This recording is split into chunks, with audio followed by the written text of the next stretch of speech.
What do you get if you mix maybe Skyrim, Minecraft and Portal Knights? Something along the lines of Skyverse. It's a brand new voxel style RPG, maybe survival open world game, where you'll be flying around different sky islands looking for loot and fighting off against fantasy enemies. I showed it off in some of my list videos highlighting upcoming survival games, but the dev blogs have been doing a number lately showing off more combat and more of the biomes and stuff to expect. So let's take a deeper dive into Skyverse, and can it be the next big open world crafting survival game? So the studio behind this game have got some experience. They've released a few different types, cozy kind of witch farming survival, a cooking simulator style game, as well as a 2D platformer over the last few years. They are published by Bohemia. They're the guys that make DayZ and Armour. So I've kind of got a little bit of high hopes for something like this. Obviously I've been missing Grounded and the success that brought me. That game is now pretty much done and dusted. And there's been some other great games that I've enjoyed like Core Keeper and to some less degree Smallland, but nothing's really blown up as much as I'd want it to. So I'm looking for something that has the potential, like mix of proper exploration, some decent combat and some really good gameplay for us to get addicted to. This is the second dev blog they've released literally just yesterday, highlighting some of the combat, what kind of weapons we'll be using and maybe some of the gear, hopefully to protect ourselves. I've sped the dev blogs up a little bit just to get through it and show you guys more quickly, but effectively there's more looks at dungeons today as well. There's going to be two kinds, one on the surface of these sky islands that you'll traverse using your special airship, and then ones that will be deeper inside the actual land and they'll be a bit more challenging and tougher to actually get through. It does look pretty gothic and dark, definitely not a cozy style vibe game. It's kind of got them graphics, that voxel style or polygon style we've seen in a lot of others recently, but it does seem to stand out a little bit from the usual packs I see a lot of games using. The rubbish AI voiceover does talk about how you'll be able to curate in this game, but maybe not strictly like Minecraft, maybe more about customizing your airship. And it does look like you can destroy each and every single block, or at least have some sort of interaction with it, as we'll see in the gameplay, it gets highlighted with white boxes. But the big focus is on the weapons, the different types, and it's kind of bog standard. There's nothing really crazy or new here. It's going to be swords, it's going to be axes, hammers, daggers, and longbows. It's going to use a stamina system, so the more that you hit, the more stamina you use up, and a 4-hit combo system. The game will be first person only. They've not announced any plans for third person. It does state that in their trailer, I do believe, that it's only first person. So maybe that might be something they could add if they get a lot of feedback, as it should be going into early access, and I would expect that maybe to be soon since they're starting to ramp up these dev blogs. But the usual stuff, daggers are going to be fast and nimble, but they'll use up your stamina a lot quicker. Then you've got large weapons that are slower to use, but do more damage, with swords being the medium ground. You're going to be able to give your weapons some sort of elemental damage types too, and the longer you hold back on the draw, the more further distance you fire the bow. Again, nothing really crazy here. Be nice to see if they do add things like crossbows or mini crossbows and stuff like that too. There's a variety of different elemental type arrows as well, or ammunition. A lot of these types of games kind of miss out a bit on range characters. They're often a little bit underwhelming, so fingers crossed people can actually devote time to a specific build if they want to be a ranger or a magician. There will be magic in their game, and again you can see it's basically using the stamina right now. I do prefer it when they've got their own mana system, but it is what it is for now. Things obviously might change, and they reckon they've got another couple of weapons that they're not going to reveal too soon, at least anyway, or style weapons. So yeah, damage numbers go bang, hit an enemy, and eventually it will die before it maybe kills you. You'll have a shield that you can actually block with, and you can block with any weapon, but I think the shield will obviously protect you a lot more. The bigger weapons can actually stagger enemies as well, hopefully meaning you can get more hits in. So I'm glad to see some of the creatures or the enemies actually reacting to it. There is going to be critical hits, as well as making sure you've got your weapons in top tip condition, as there will be durability on them as well. As I mentioned earlier as well, there is magic or elements that you can put onto your weapons. Once you repaired your cudgel, your ancient hatchet, then maybe go ahead and put some magic on your big massive sword, hopefully doing maybe poison damage or ice damage to slow down some of the enemies. Looks to be a good selection of armours, the typical stuff again, sort of wood and then bone and then metal. There is going to be character customization, but they said they're going to say that for a future blog. I think some of the armors do kind of look too similar. Maybe the color palette needs to be refreshed a little bit on some of them. And in terms of slots, no trousers. Head, chest, gloves and boots, but nothing for your bottoms, I guess. Then a shield slot, a necklace slot, a ring slot, and a hang glider slot. Yes, you won't have to worry about falling maybe off your airship.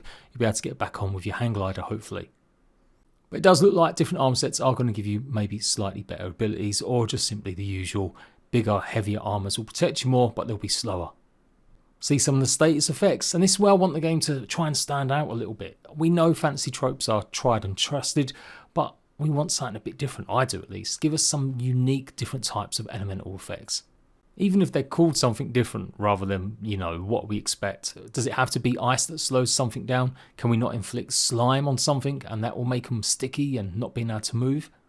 These are the kinds of things that I think maybe help a game stand out a little bit from others.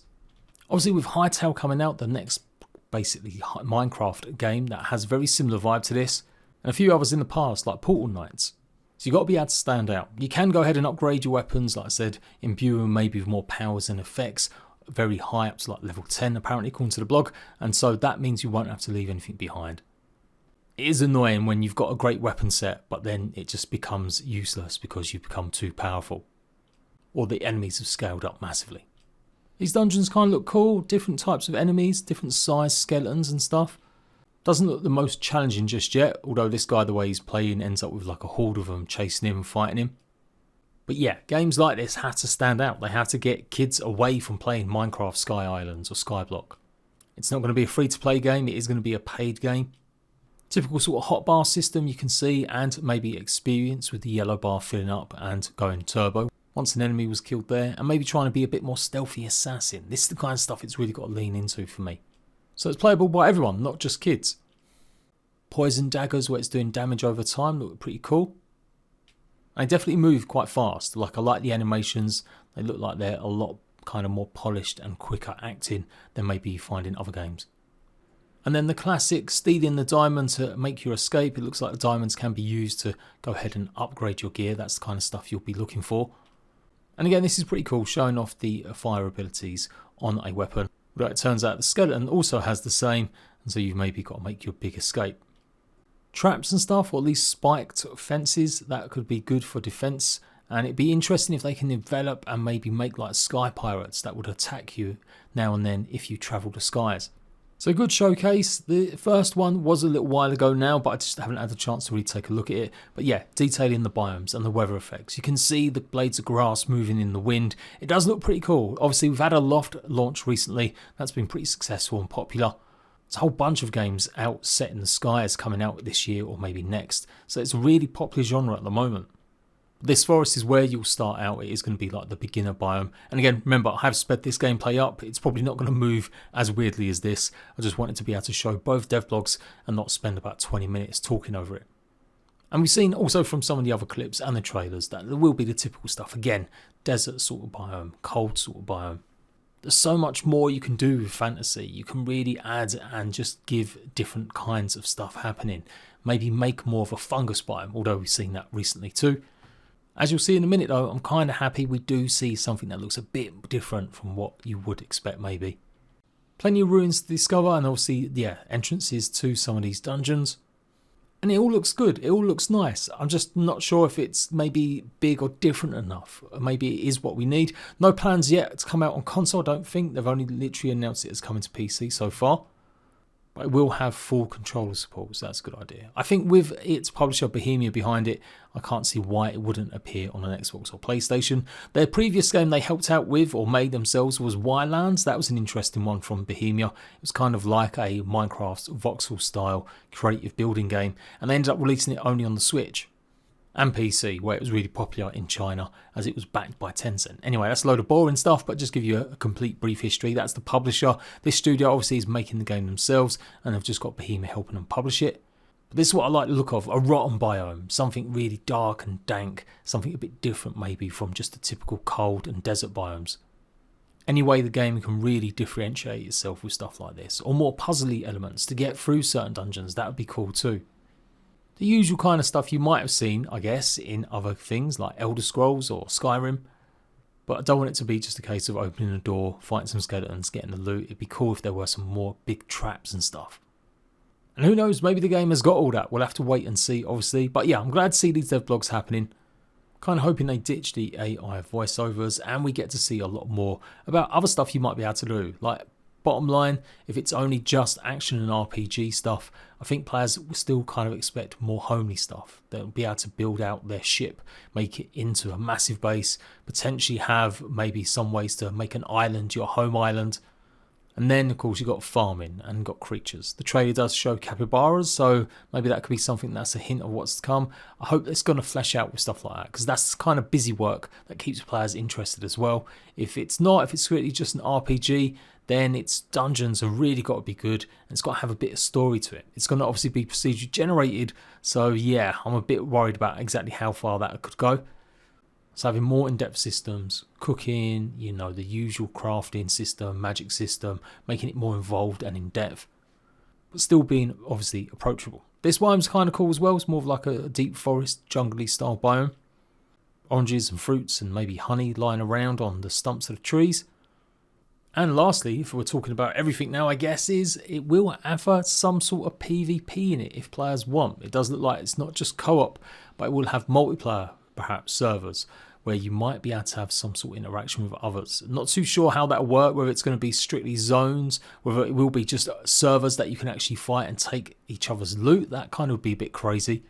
Have to be managed pretty well for a game like this, otherwise you can just imagine the kids crying, and grown adults too, when they lose their favourite sword they just spent hours upgrading. So I'm going to dig for more details on that in the future. So yeah, keep it on the watch list, you'll hear more from me. If you like the look of this, let me know in the comment section, and I'll see you ratbags later.